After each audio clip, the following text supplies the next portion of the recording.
Hello people of YouTube, how are y'all doing today? Welcome back to Dark Souls 2 Scholar of the First Sin. Last time we had just finished up pretty much everything there was to do in Forces of Fallen Giants for now. Now we will continue where we left off. So, opening these chests, we have a human effigy and a very nice item right here known as the Dull Ember. We'll get into what I can use that for later. But for now, we're going to head back to Majula and use up all these souls that I got from killing Pursuer last time.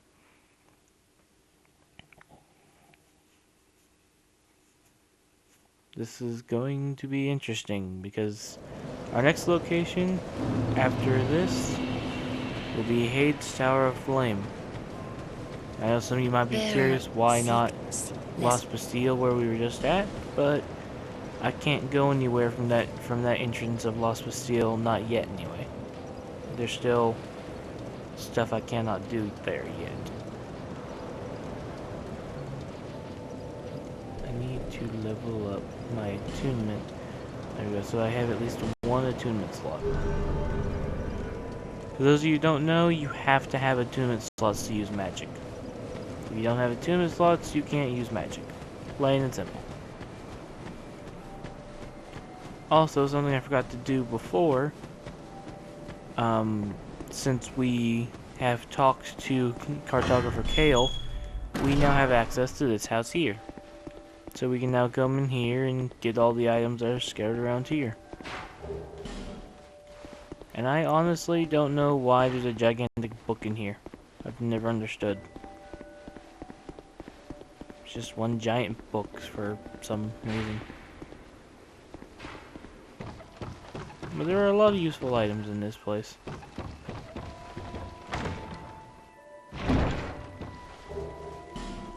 Finding them all can be quite helpful. Now, I'm not sure if any of y'all have asked this, but in case y'all are curious, the reason I haven't used any Titanite shards to upgrade anything yet is that I don't have a weapon that I plan to make as my main weapon for this character. Oh yeah, and we have a skeleton here to kill. Do note I'm pretty bad at parrying in this game. I've managed to get it done before, but I always seem to forget the timing. Killing that guy, we get a human effigy. Over here, we get another Estus class shard, which allows us to heal, or to get more heals. And then we have this chest here, this fancy chest, which holds a soul vessel. For those of you who don't know, soul vessels allow you to completely reset your character. Every level you've ever gained throughout the course of the game, you can reset and put into different stats. So, it's very helpful to use that if need be. Now I also realized I didn't use any soul items yet.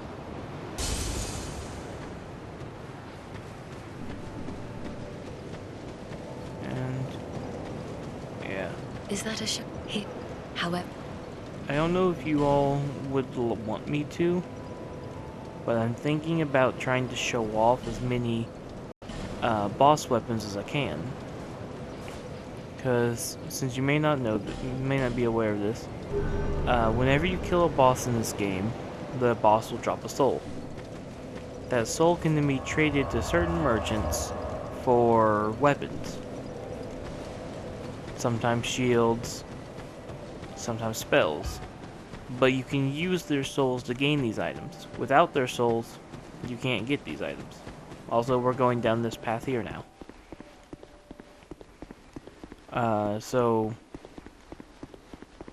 But you can also choose to use the souls of these bosses like a soul item.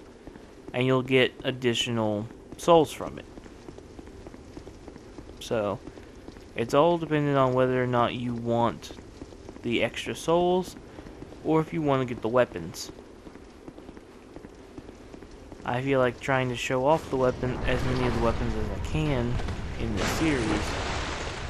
So I'm going to try and save from using them in order to show off the souls. Or to show off the weapons, not the souls. I'm getting very confused as to what I'm saying half the time now. I'm sorry if the quality... Oh yeah, Hades Tower of Flame. Very flamey. Mostly water. And dragon. Now if you wanted to, you could have come here first, rather than going to Forest of the Fallen Giants. The enemies here, while they look tough, they really aren't all that strong. Except for the guys you see in the white outfits that are sitting around. They're pretty tough, these guys here. These are what are known as Hade Knights. They're pretty tough, actually. Especially for this point in the game. Oh look, Boomer Boy is offering people to summon him.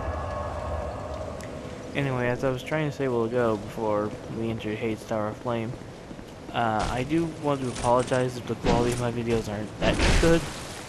I'm still trying to get used to all this stuff, and I'm still a bit nervous about actually talking, knowing that there's a chance people could actually hear this and see this.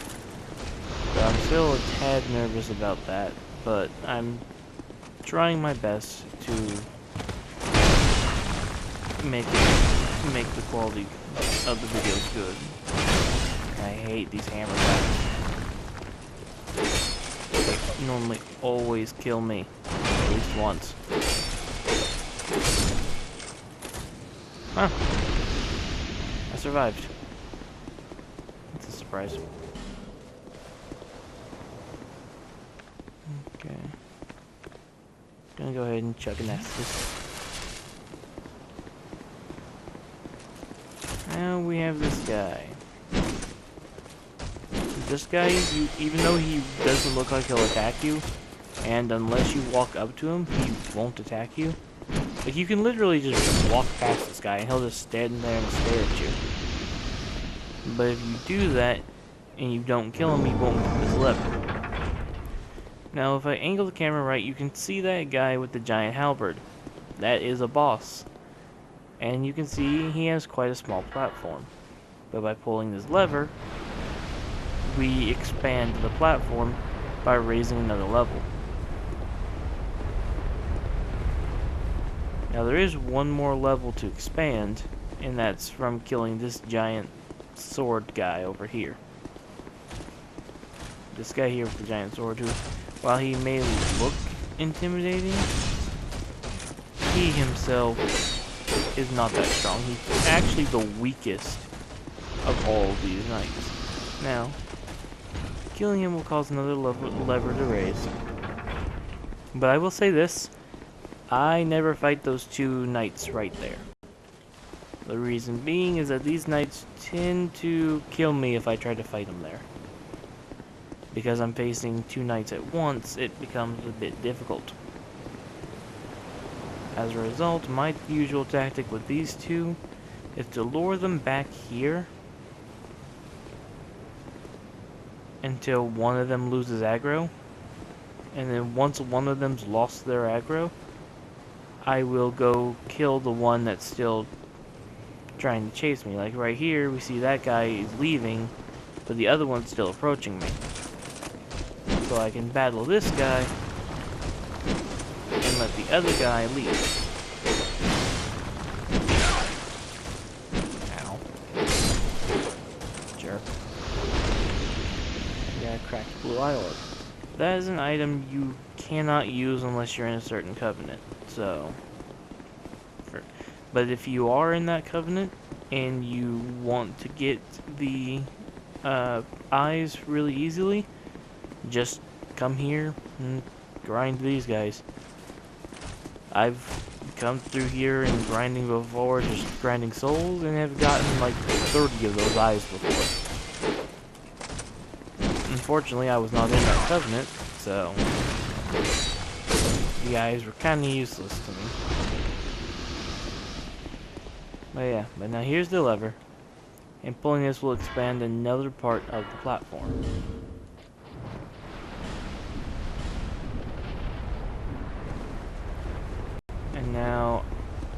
I probably should have done that before. Dang it. Okay, I'm gonna go head back because I forgot to do something. And that is my bad. But I need to go buy some stuff. So I don't know if it's gonna work or not. I need to try to pull this off.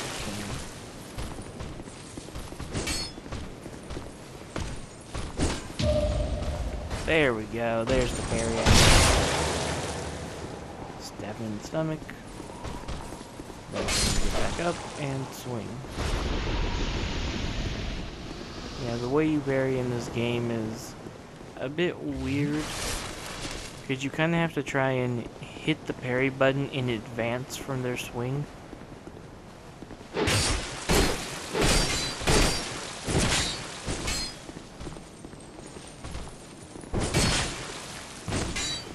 But you also gotta be fast enough when you hit it.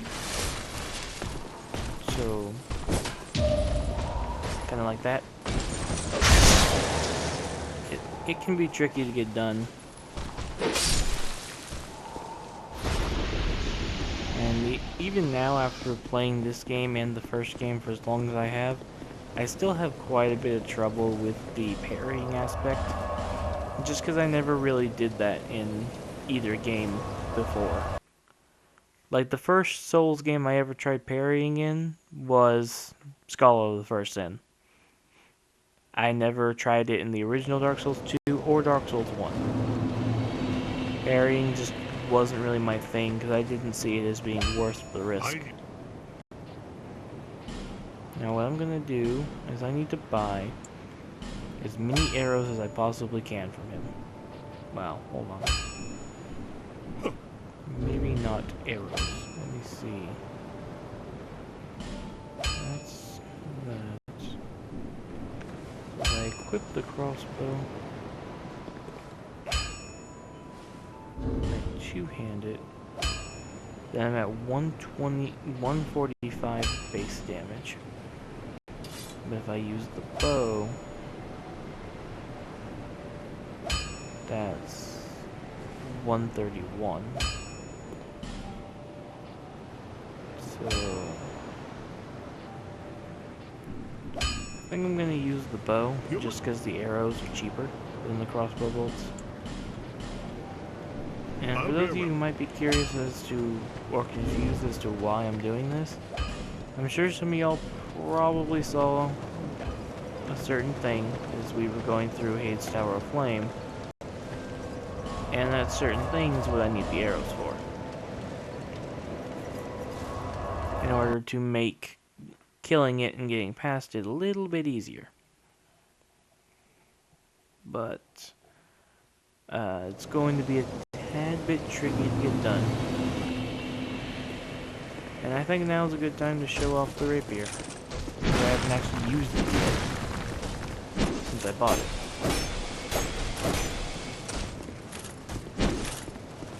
It's not as strong as my broadsword, but it's a lot faster and gives more attacks.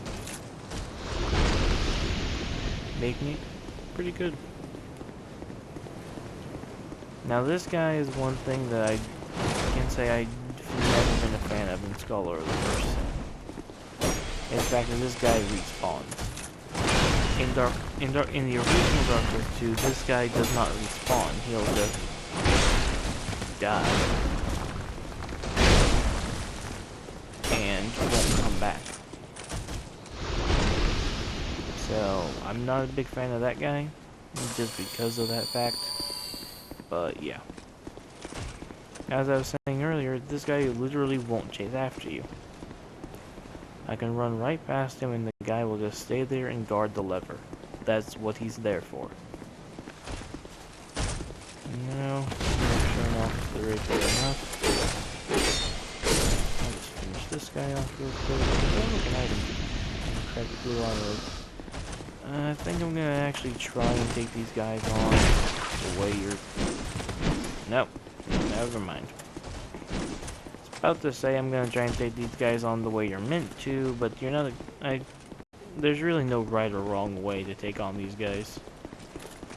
And for me personally, it's just easier to lure them away and use their aggro to my advantage. That's one thing I will say will make this game easier for you if you're having difficulties playing it. If you sit there and you use the aggro of the enemies and many other game mechanics to your advantage, things get a lot easier in this game.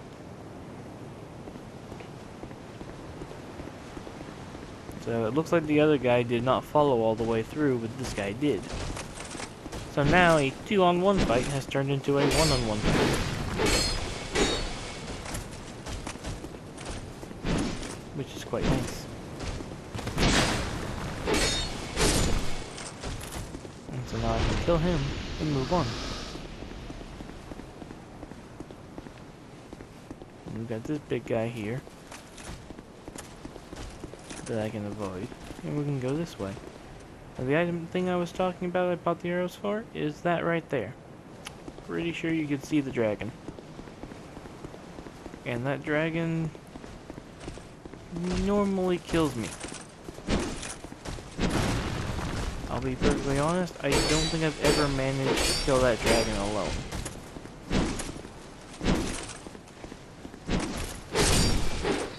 Or if I have, it killed me right afterwards. So yeah, not a fun living dragon. And this is another reason why I like the bow. Is this right here. Normally when you walk into this area, that Haid Knight right there, along with the giant old knight, will both come and try and kill you.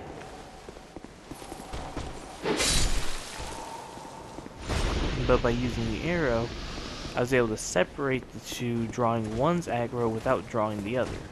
So now, I can deal with the giant old knight without having to worry about the Haid Knight attacking me at the same time. Again, using the mechanics of the game to give you an advantage. It's a great way to maneuver in this game, making things quite a bit easier. Now, here comes the fun part. I don't think I'm going to do much damage with these arrows. Nope, I'm going to do 35 health per arrow. And the dragon can and will still attack me from down here.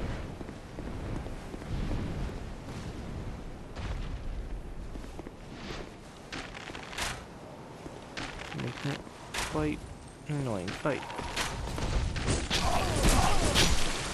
Whoa! Whoa! Whoa! Whoa! Whoa! Whoa! I didn't think the Haid Knight would be aggroed. The guy's supposed to remain at the top of the stairs until you go up there to face him.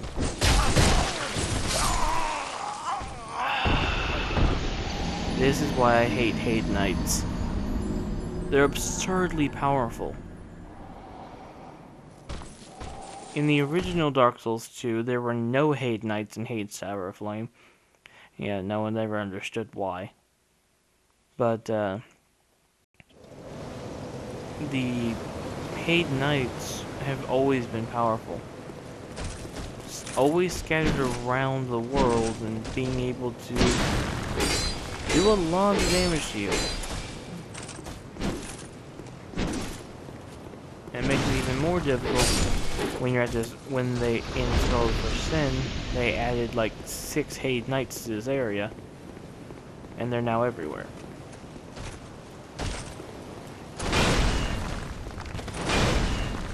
And they're absurdly powerful. One of the things that makes them as strong as they are is that all of their weapons have lightning damage.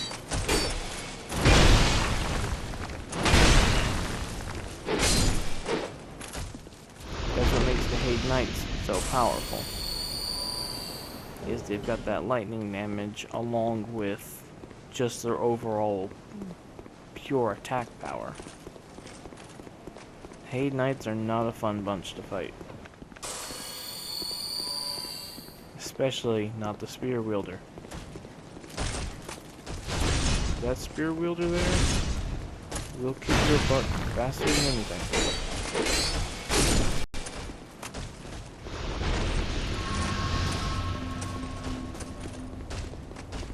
Now once again, gonna run back, draw the aggro, and it seems our time is just about up for this video. Well, I say just about, but it's already passed. So what I'm gonna do is off camera, since I know none of you are gonna want to see this, I'm gonna sit there and I'm gonna shoot that dragon until it's dead.